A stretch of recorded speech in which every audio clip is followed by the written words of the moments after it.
Shri K. Ram Mohan Naidu ji. Thank you very much, Chairman Sir, for giving me the opportunity to speak on supplementary demand for grants. And since 2014, since the bifurcation of Andhra Pradesh, and you have also been a witness of this, sir, whenever there has been a discussion on budget, we have always been demanding for the assurances that have been mentioned in the Act. Yes. And it is not just that we have been constantly repeating. The central government also has to understand the reason for us to constantly repeat our demands regarding the AP Reorganization Act is that most of them have been unfulfilled till now, sir.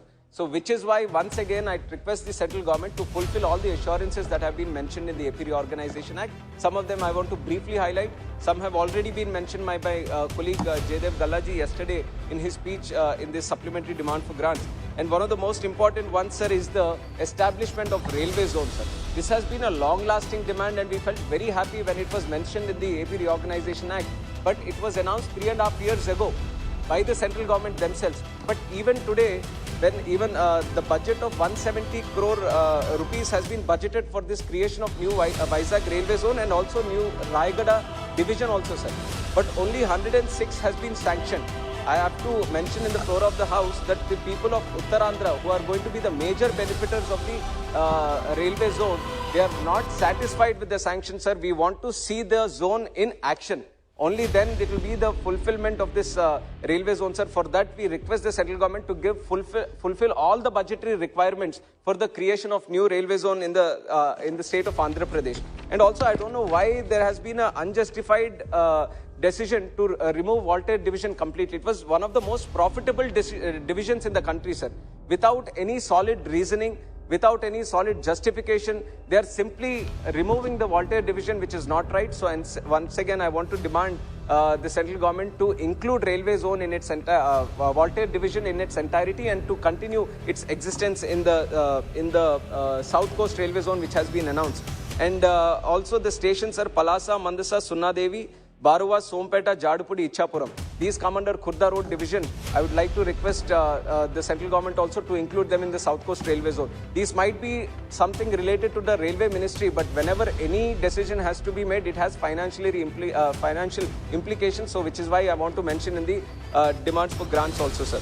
And like I've said, the major beneficiaries for the creation of Railway Zone, this has been a dream for Uttarandhra people, sir.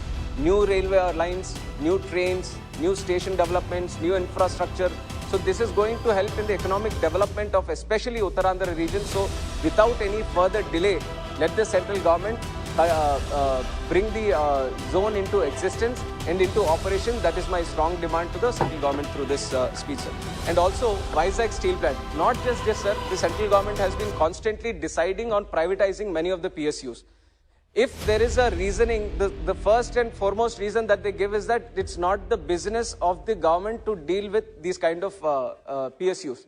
Sir, if there are hundreds of PSUs in this country, and if such a reasoning is being made and to privatize, if you feel that it's not our business to get into the working of these PSUs, then if you pick up unprofitable units, and then if you start privatizing, maybe somewhere it makes sense. But this Vizag Steel Plant is one of the most profitable units in the country. And steel is such a strategic asset for this country, sir. You can't depend on other countries when it is such an important major attribute in the nation building of this country. And you have seen from the Russia-Ukraine war crisis and also in the Europe how much dependent they are on China. And suddenly they are facing a crisis right now. And we are speaking of Atmanirbhar Bharat. Then it doesn't make any sense that a steel plant which is so powerful, which has a great potential like Vizag Steel Plant, it is being privatized. Even after the announcement of privatization, it has been going into profit, sir. With the working of the labor there who are dependent on that, it is one of the most profitable units today. So there is no reason to privatize this Vizag Steel Plant. I would like to request demand the central government to rethink on its decision, sir. And also along with this, there are some issues regarding, sir, I'll complete in 2 minutes. Not a single second more than 2 minutes. 1 minute. Conclude within 1 minute. Sir, regarding the Vizag Steel Plant employees issue also. It's over. That issue is over. Next. Sir, just one line I want to mention for the employees, sir. Sir, after the disinvestment decision, promotions, filling of vacancies have been stalled for last 2 years, sir. Sir, this is a separate decision which might happen, might not happen. But why stop the vacancies? Why stop the recruitment? Why stop the promotions? This is not right, sir. And also, there are displaced persons who have donated their land for the creation of steel plant. For so many years, they are waiting for additional employment. Approximately 8,300 people. They're still not employed, sir. Who is going to take care of these people? This also has to be answered by the central government. And one last final point, sir. I come from the state of Andhra Pradesh. So the finances are in a very alarming situation right now, sir. We are in a position where the government is not even able to pay the salaries on time. Today is the 12th and there are a lot of employees, government employees who have not received their salaries also, which is very alarming. So I would like to ask the central government, when a state in this great nation is facing this kind of financial crisis, is the central government just going to spectate, just going to look at the functioning of the state, or is it going to interfere? Because there are many other issues also, if you go deeper, sir. NREGA funds have been misappropriated, sir. We have given a complaint. Out of 231 crores, only 5 crores have been recovered. What is happening, we don't know. And CAG also reported that 48,000 crores, there is no receipts at all on where that has been conclude, spent. Ram Mohan ji. Sir, last 30 seconds. The 30 seconds. 15th Finance Commission grants also, sir, which has to go directly to the panchayats. Very good decision the central government has made so that the panchayats are strengthened. Now, these funds also, approximately 900 crores, they are not going to the panchayats. The sarpanches are paying from their pockets, sir, for sanitation, for electricity.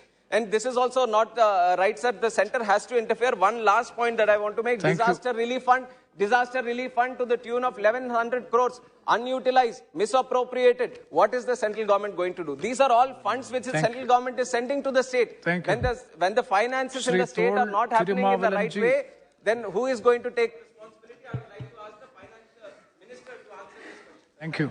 Thank you, Ram Mohan Naidu.